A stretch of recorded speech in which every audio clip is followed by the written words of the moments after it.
Webinaire, en fait, il s'adresse à destination des lauréats TEN depuis 2025, les lauréats les plus récents et qui donc vont pouvoir, dans le cadre de la reconnaissance actuelle, travailler sur ce projet de note d'enjeu qu'on va vous présenter. Alors, je vais repartir un petit peu du contexte général, et puis ensuite, on aura un temps vraiment spécifique. On va rentrer vraiment dans le contenu en fait du document de la note d'enjeu, et puis un temps d'échange collectif. Alors, simplement vous rappeler que Territoire engagé pour la nature, eh bien, c'est un dispositif qui est ouvert à toutes les collectivités infradépartementales, donc les communes, les intercommunalités. Et également, en Nouvelle-Aquitaine, nous avons ouvert au pays, sous réserve donc de délégation des compétences en matière d'environnement. Donc c'est une vraie richesse, hein, ce réseau, puisque ça permet à des collectivités de tailles très différentes, avec des contextes environnementaux, mais aussi socio-économiques très différents, de rejoindre le réseau.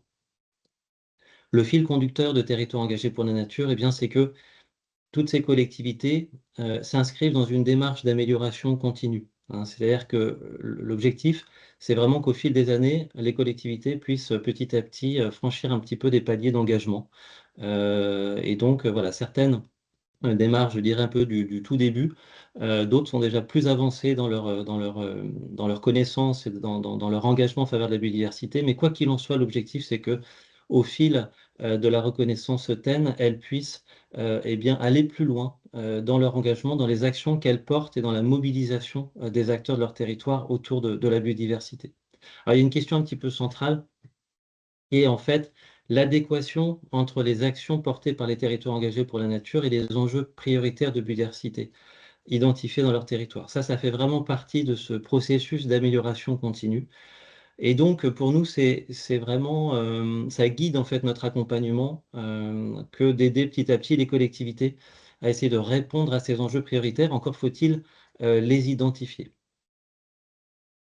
Alors, c'est ainsi en fait que nous avons cheminé autour de cette note d'enjeu. D'ailleurs, nous avions il y a quelques années imaginé que les collectivités réalisent une stratégie locale pour la biodiversité. Et puis, pour le coup, la marche était probablement un peu trop haute, notamment pour certaines petites collectivités qui n'ont pas forcément l'ingénierie technique en interne. Donc, ça nous a amené en fait à revoir un petit peu les paliers et donc à travailler sur ce projet de note d'enjeu qui est en fait un document qui contient déjà beaucoup d'informations, donc un gros travail de notre côté, avec Arnaud Baudelet ici présent, notre géomaticien, mais également d'autres personnes en fait de l'agence, pour vous mettre à disposition un grand nombre de connaissances issues de bases de données régionales.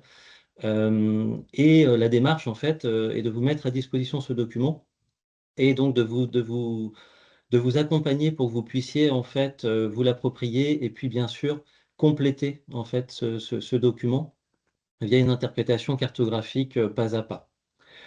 Euh, donc cette réalisation de note d'enjeu, eh bien, elle va s'effectuer tout au long de votre première reconnaissance TEN. Je mets des guillemets à première parce que parmi nous, nous avons des lauréats qui ont obtenu très récemment là une demande qui ont obtenu un renouvellement de leur reconnaissance. Mais comme en fait nous mettons en place seulement maintenant cette note d'enjeu, on va considérer en fait que ces lauréats s'inscrivent en fait dans ce cadre de collectivités qui doivent réaliser cette note d'enjeu, même si pour elles en fait c'est une deuxième reconnaissance. Alors, une nouveauté en cache une autre. C'est-à-dire qu'on n'avait pas prévu, lorsqu'on vous a invité à ce webinaire, nous n'avions pas prévu de vous annoncer cette deuxième nouveauté, mais elle est récente, elle date de cette semaine et elle est le fruit d'une discussion et d'une décision qui a été prise avec nos partenaires et État-région, c'est que nous proposons d'allonger la reconnaissance d'un an. Alors pourquoi? Se donner un an de plus, ça va permettre de se donner plus de temps pour réaliser les actions de votre plan d'action. C'est-à-dire qu'on a pu constater l'année dernière, qui était une première année de demande de renouvellement de reconnaissance pour certaines collectivités parmi vous. Nous avons pu constater que 3 ans, ça passe quand même très vite et que finalement, la troisième année, Elle est très occupée par la réalisation du bilan de la reconnaissance et la demande de renouvellement pour les collectivités qui voudraient demander un renouvellement et donc préparer un nouveau plan d'action. Donc on s'est rendu compte que 3 années, ça passe très vite et que finalement, si on regarde la durée réelle de mise en œuvre des actions, on est plutôt sur 2 ans, 2 ans et demi, si on considère que cette troisième année est occupée par les actions que je viens d'évoquer.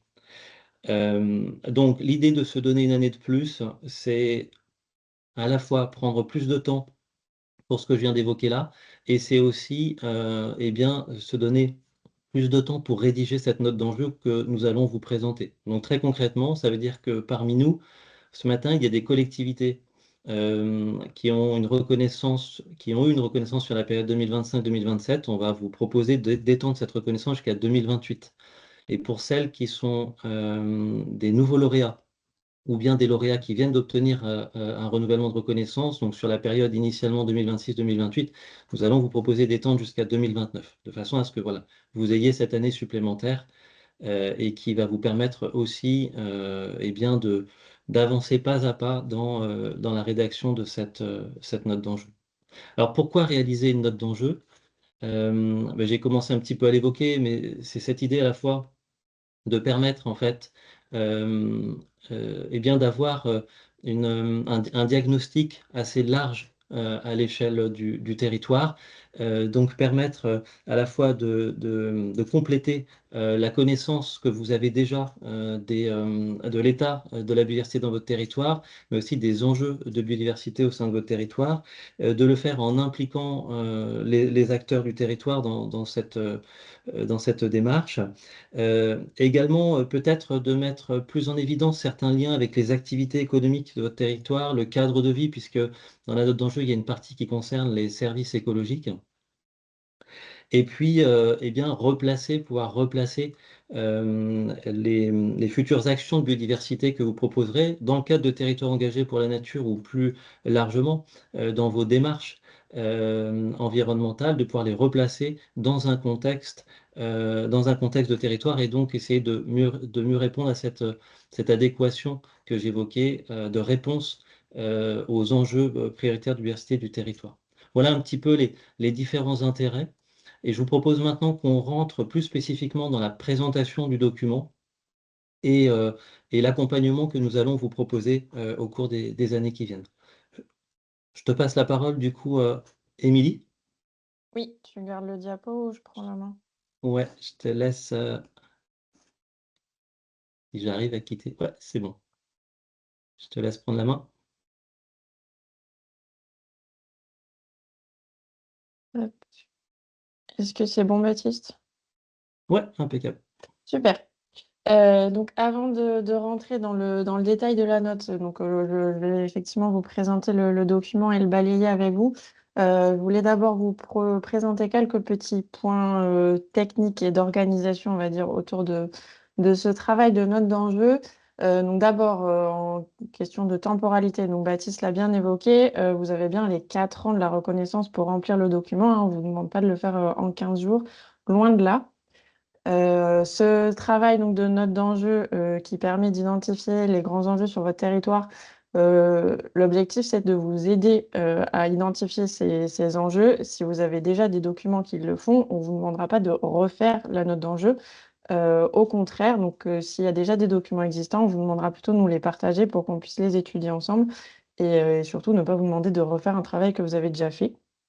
En termes d'exhaustivité, on a aussi conscience que le document est assez copieux, hein, je vais vous le présenter, juste après.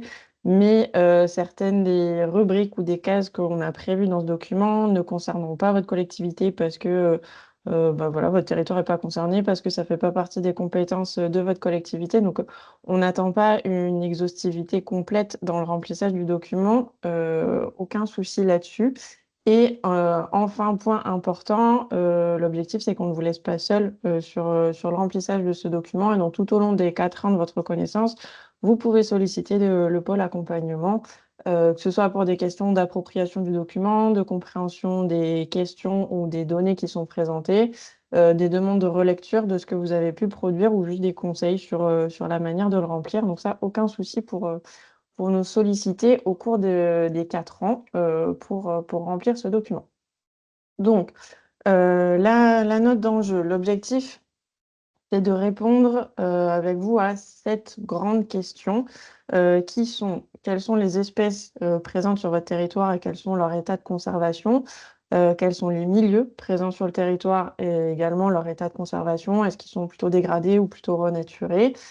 Quelles sont les trames sur vos territoires? Donc la connexion entre ces milieux, les interactions entre les espèces sur votre territoire.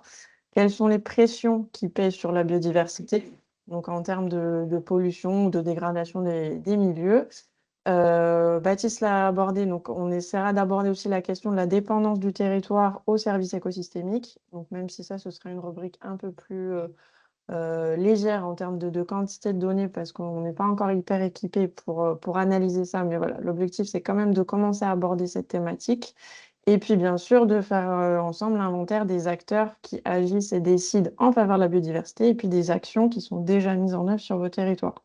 Donc, l'objectif, c'est ainsi de pouvoir définir globalement ce qui est vraiment important sur vos territoires, ce sur quoi il faut agir. Et du coup, la grande question qui va aussi vous intéresser pour la suite de vos reconnaissances TEN et des plans d'action à mener, c'est: que doit-on faire pendant les 3 prochaines années pour améliorer l'état de la biodiversité? Donc vraiment, le but de ce document, c'est bien celui-ci, c'est de vous aider à identifier sur vos territoires qu'est-ce qui est prioritaire à réaliser en faveur de la biodiversité. Donc, comme je vous le disais, on a 7 grandes questions qui, du coup, vont former 7 chapitres dans le document. Chacun sont présentés de manière à vous faire apparaître des éléments de contexte avec des ressources, avec des informations vraiment techniques sur les concepts qu'on va aborder, des données, donc à la fois sous forme de cartographie ou sous forme d'indicateurs chiffrés. Et puis, le principe, c'est que chacune de ces données est accompagnée de questions auxquelles il vous faut répondre. L'objectif de ces questions, c'est un peu de guider la réflexion sur comment interpréter les données et quoi faire ressortir des données qu'on vous aura présentées. À la fin de chaque chapitre, vous allez retrouver une rubrique synthèse qui vous permettra de rédiger un texte sur globalement ce qui ressort des différentes données et questions qu'on a pu se poser sur chacune des grandes thématiques. Donc, je vous la présente juste après, mais pour information, donc la note, je vous le disais, elle est un peu copieuse. Elle fait effectivement 64 pages, mais à l'intérieur, vous allez retrouver 34 cartes qui sont déjà produites, donc à partir des données dont nous, on dispose à l'échelle régionale et qui vous sont mises à disposition, et 79 variables. Variables au sens large, hein, ça peut être une donnée chiffrée sur, là, on l'a en exemple, le pourcentage d'espaces protégés sur votre territoire, mais c'est aussi toutes les infos dont nous on dispose concernant les bassins versants, les cours d'eau qui traversent le territoire, les documents déjà existants, par exemple les chartes de PNR, voilà, si votre territoire est concerné. Donc voilà globalement ce que vous allez retrouver dans le document. Et du coup, je vais vous partager un exemple. Est-ce que Baptiste, tu peux me confirmer que ça a changé ou est-ce qu'il faut que je refasse mon... Non. Il y en a qui me dit non.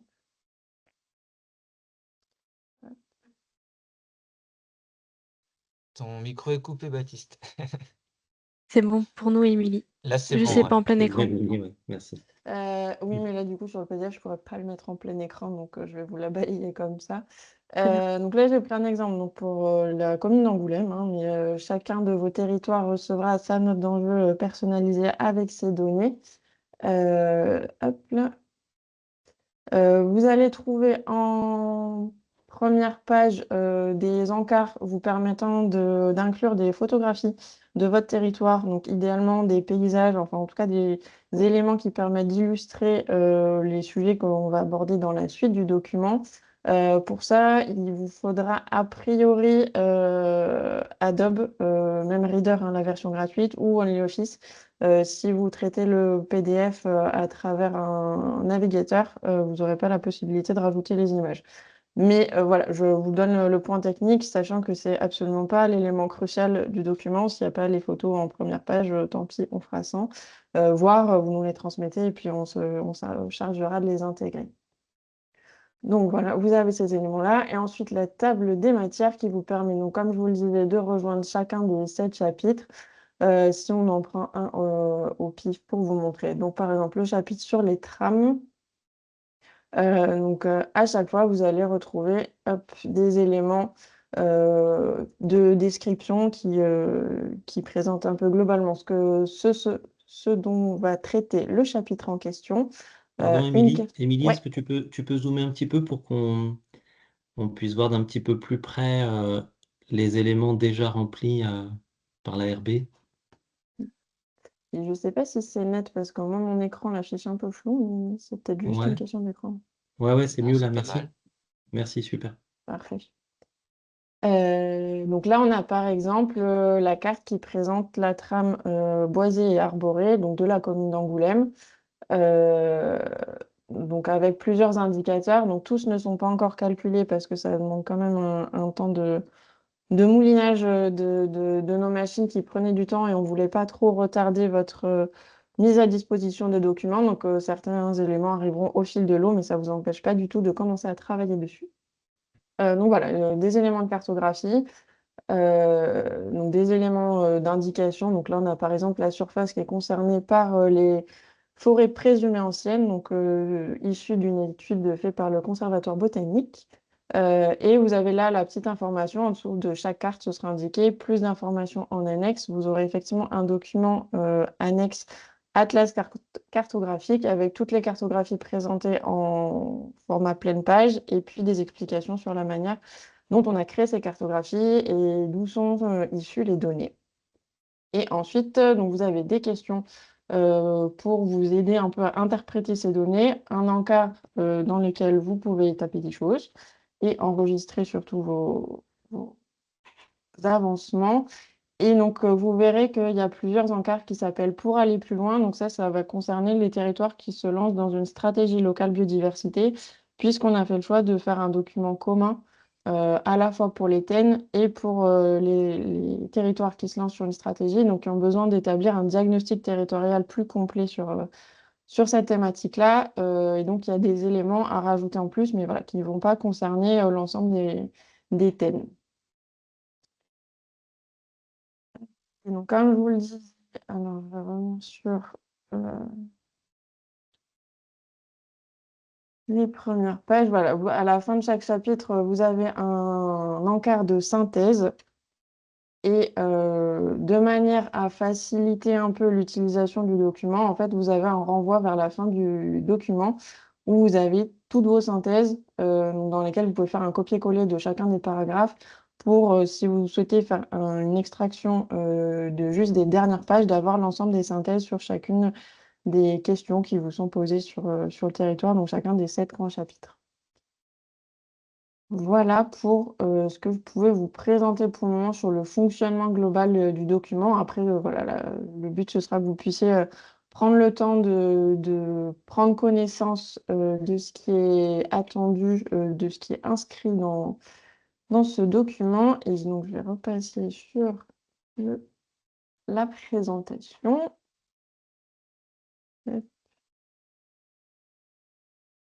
Pour vous donner quelques éléments de calendrier. Donc, comme je vous le disais, les documents là sont quasiment finalisés. On va pouvoir vous les transférer donc, à chacun des territoires. On vise un envoi à chacun à peu près début avril, où vous allez recevoir votre note d'enjeu, donc le document que je viens de balayer là, qui est individuel, nominatif pour chacun des territoires. L'ensemble des images des cartographies qui sont intégrées dans le document et puis le document annexe qui présente chacune des cartographies et des éléments qui ont de précision sur chacune des cartes. Un petit bémol toutefois pour les 3 territoires qui ont été nouvellement reconnus cette année. On n'a pas encore fini de produire ces documents, donc il y aura un petit décalage. Toutefois, à la fois on en tiendra compte sur le temps qui vous est euh, mis à disposition pour remplir ces documents. Et encore une fois, pas d'inquiétude, hein, comme vous avez les 4 années de reconnaissance pour le remplir, même si on a 1 ou 2 mois de décalage sur certains territoires, a priori, ça ne devrait pas poser de soucis. En termes d'accompagnement, dans les premiers mois, on va à la fois vous laisser le temps de prendre connaissance des documents et puis de réinstaller aussi vos équipes. On a conscience que les municipales sont quand même très très proches. Donc on vous propose de commencer à planifier des temps de travail avec les agents de l'ARB à partir du mois de septembre, si vous le souhaitez. Donc voilà, de pouvoir nous solliciter pour des temps de travail sur le remplissage de ce document. Et je crois que tout à fait, j'ai fini et je vous ai présenté tout ce que je souhaitais vous dire. Et donc maintenant, on peut se laisser un temps d'échange. Vous pouvez rallumer micro, caméra ou échanger avec nous dans le chat. Merci Émilie. Effectivement, il y a déjà une première question dans le chat, donc de Monsieur Durand de la mairie de Naï, qui demande si un webinaire sera refait en septembre pour représenter la note d'enjeu aux équipes municipales. Après, tu avais parlé aussi de temps de travail directement en septembre, donc je te laisse aussi prendre la parole. Oui, alors sur l'idée de refaire le webinaire, effectivement, c'est quelque chose qu'on avait évoqué. On l'avait initialement plutôt prévu sur une période de mai-juin, mais on peut tout à fait attendre septembre pour représenter ce document et se lancer vraiment dans la démarche à ce moment-là, aucun souci pour nous.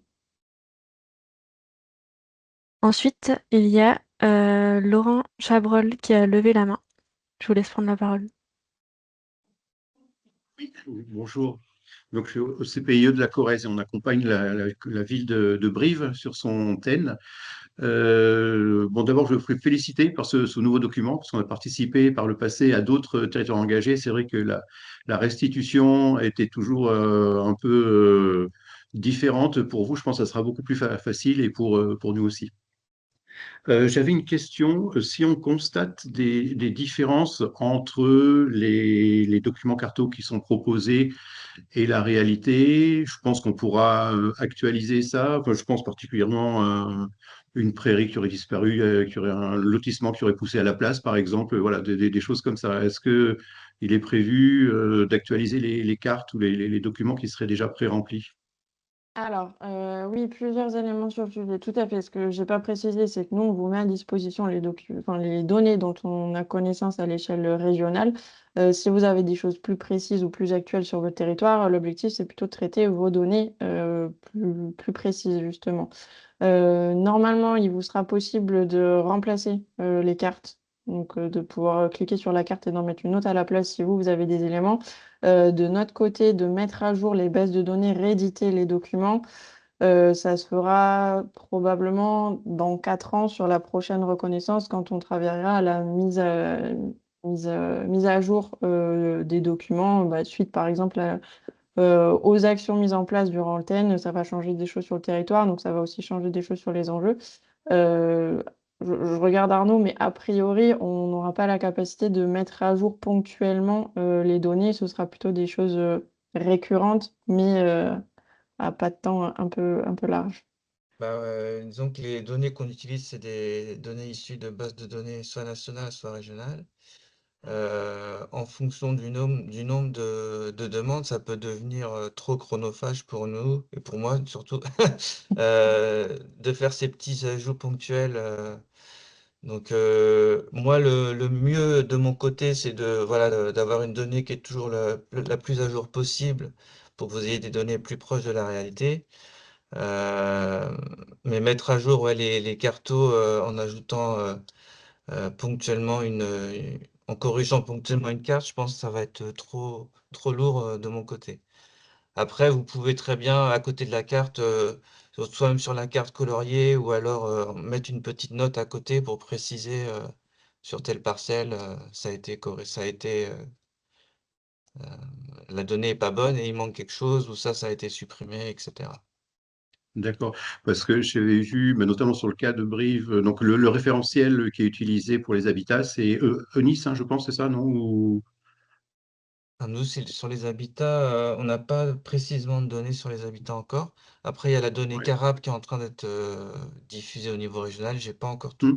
tous les départements. Mais Carab sur la Euh, Corrèze n'est pas encore disponible. Parce que j'avais constaté, en fait, bon, nous, on a la Corrèze qui traverse la commune.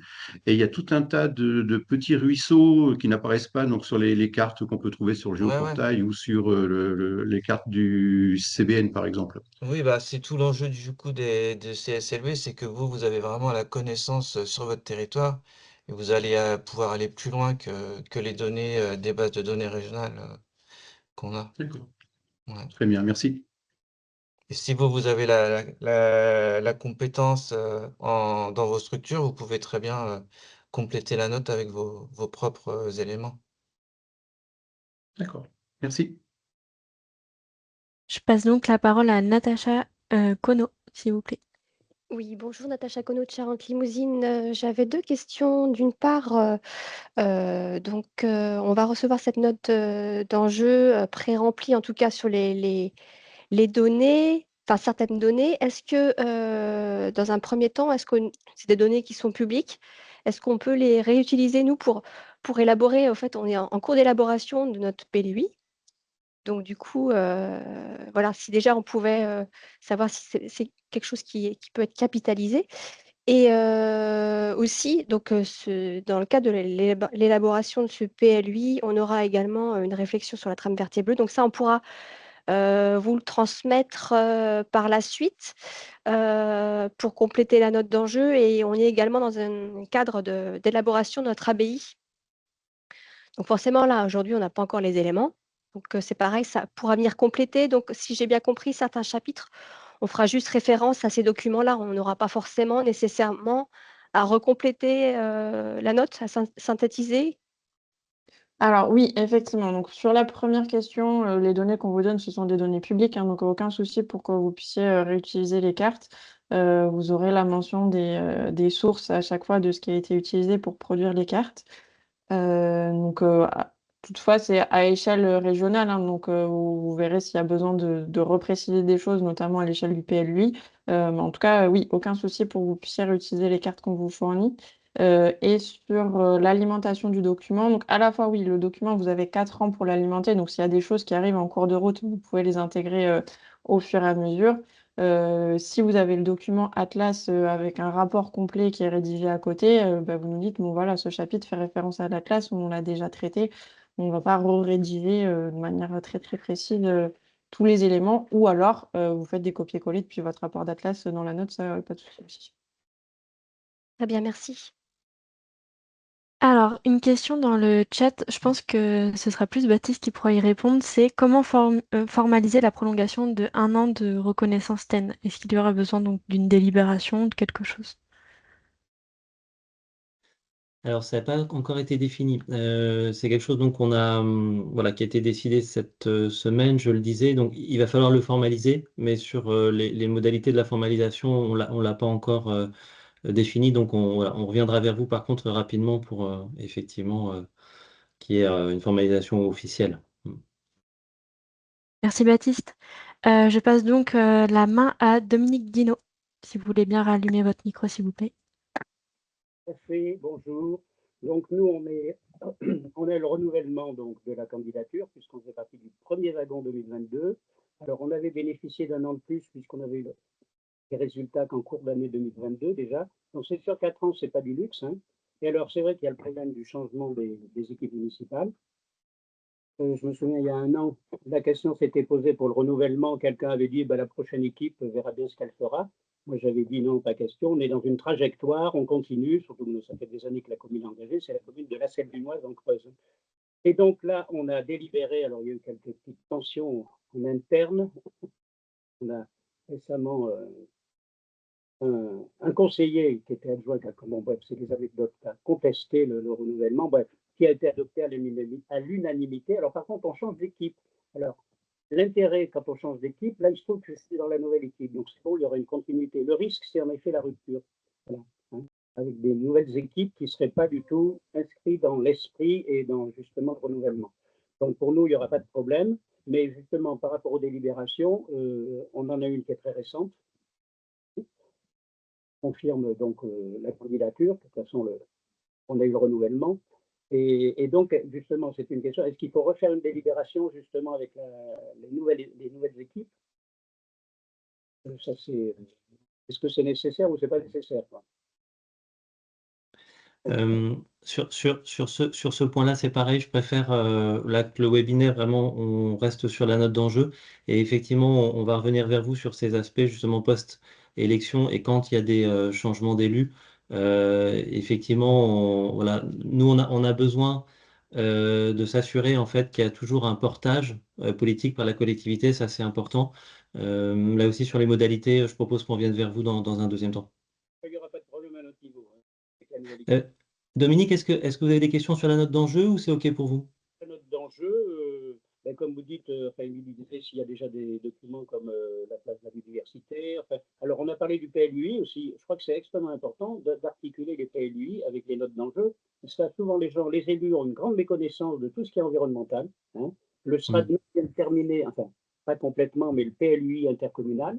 Et donc, la région a rappelé à l'ordre le bureau d'études parce qu'aucune commune n'avait inscrit les haies. Alors, ça la fout bien. Nous, on est territoire engagé pour la nature, vous voyez, et moi, je ne suis pas dans le PLU, quoi. C'était le maire et le premier adjoint en fait, qui faisaient le lien dans les réunions avec le bureau d'études. Donc, il y a un rappel à l'ordre en référence avec l'USRADET, hein, avec tout ce qui est préconisé, justement. Donc, ça, c'est quelque chose, en effet, enfin, je le dis, mais à rappeler un peu partout comment articuler et inscrire dans le PLUI eh ben, toutes les démarches enfin, par rapport au fichier de thème de chaque territoire engagé pour la nature. Donc, voilà, c'était D'accord. des questions. Merci de votre retour. Effectivement, hein, c'est bien l'intérêt de la note d'enjeu, c'est que à la fois elle vienne nourrir en fait votre réflexion, votre démarche, mais qu'elle participe aussi à votre outillage et qu'elle permette de prendre un petit peu de recul justement sur le territoire et typiquement sur le lien avec la planification territoriale. La note d'enjeu devrait effectivement vous apporter à la fois des éléments un peu techniques, mais aussi la note d'enjeu vient questionner un petit peu si justement où est-ce que vous en êtes un petit peu dans les documents de planification territoriale. Voilà, ça doit vous amener justement à peut-être activer des leviers qui ne sont pas forcément encore activés ou renforcer la transversalité qu'il peut y avoir entre la thématique biodiversité et puis, par exemple, l'adaptation au changement climatique, la réflexion que vous pouvez avoir sur la production alimentaire dans votre territoire et la restauration collective, etc. En tout cas, ça doit venir nourrir comme ça votre réflexion un petit peu générale sur les démarches environnement dans votre territoire. Donc, merci de votre retour, Dominique. Est-ce qu'il y a d'autres observations, d'autres questions? Oui. Donc, on va laisser la parole à Frédéric Arnaud, s'il vous plaît. Oui, bonjour. TEN pour la ville de Pessac. J'avais une question sur l'articulation entre la note d'enjeu et en fait la stratégie locale de biodiversité. Est-ce que sur une première labellisation, vous conseillez effectivement de faire cette première étape, cette note d'enjeu, et dans un second temps, sur un renouvellement, de travailler plus sur une stratégie locale de biodiversité, quoi. Oui, c'est tout à fait le schéma qui est prévu. Donc, c'est des choses. Donc, vous allez recevoir le règlement. On refera aussi le point avec vous sur les entretiens de première reconnaissance, pardon. Donc effectivement, en première reconnaissance, on vous demande ce document note d'enjeu, donc vraiment sur un premier travail d'analyse sur les enjeux du territoire. Et pour certaines collectivités, selon un seuil de population, donc a priori dont fait partie Pessac, en deuxième reconnaissance, on vous demandera aussi de travailler plus précisément sur un document de stratégie locale biodiversité. On ne vous empêche pas de le faire sur la première reconnaissance si vous êtes motivé, si vous avez l'ingénierie, si vous avez les éléments, on vous accompagnera pour le faire sans souci. Mais on a préféré échelonner, donc vous demandez d'abord la note d'enjeu et puis dans un second temps, vraiment un document stratégique. Ok, très bien, merci. Alors, une autre question dans le chat sur comment les collectivités vont recevoir ce document de note d'enjeu. Donc, est-ce que ce sera sous forme de courrier, de mail, etc. Oui, tout à fait. Donc, ce sera en numérique, hein, que vous puissiez avoir le document directement modifiable en numérique. Donc, a priori, on va doubler à la fois d'un envoi mail avec les documents en pièce jointe et puis vous aurez un lien aussi pour le télécharger depuis une plateforme où vous pourrez le récupérer. Soit si jamais il y a eu un souci sur le transfert mail, on n'exclut pas qu'il y ait des petites choses qui cassent au moment de l'envoi. Mais voilà, au moins, vous aurez aussi cette plateforme pour aller récupérer les documents en cas de besoin. Je vois, Frédéric, que vous avez encore la main levée. Est-ce que vous voulez de nouveau intervenir? Non, je pensais que ça se baissait automatiquement, mais j'ai pas D'accord, recliqué. Voilà, pardon. pas de souci. Est-ce que d'autres personnes ont des questions concernant ce nouveau document?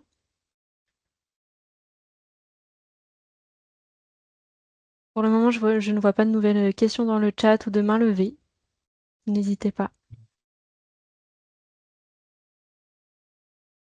En tout cas, merci pour vos retours. Moi, j'en profite vraiment pour remercier donc les personnes hein, qui sont les chevilles ouvrières là, de ce projet. Émilie, bien sûr, donc, qui est notre chargée de mission sur les stratégies locales pour la biodiversité. Arnaud, qui est avec nous, notre géomaticien, et qui a fait vraiment un gros travail d'analyse. Hein, vous le verrez hein, quand vous recevrez ce document. Gros travail d'analyse et de synthèse. Et puis aussi notre pôle communication, hein, puisqu'on espère que vous prendrez plaisir à parcourir et à compléter ce document. On a fait voilà, tout un travail de mise en page d'illustration. Et puis n'hésitez pas bien sûr à apporter votre patte, c'est ce qui viendra personnaliser ce document. Donc merci à toutes et tous. Et si effectivement, à moins qu'il y ait une dernière question, une main qui se lève, j'ai l'impression qu'on a fait le tour. Tu confirmes, Mina? Tout à fait, je vois plusieurs remerciements dans le chat pour le travail sur ce document et pour ce webinaire. Donc voilà, Super, très bien. Un grand merci à toutes et tous et puis à bientôt alors. merci, Bonne à Merci très journée. beaucoup. bientôt. Au revoir. Au revoir.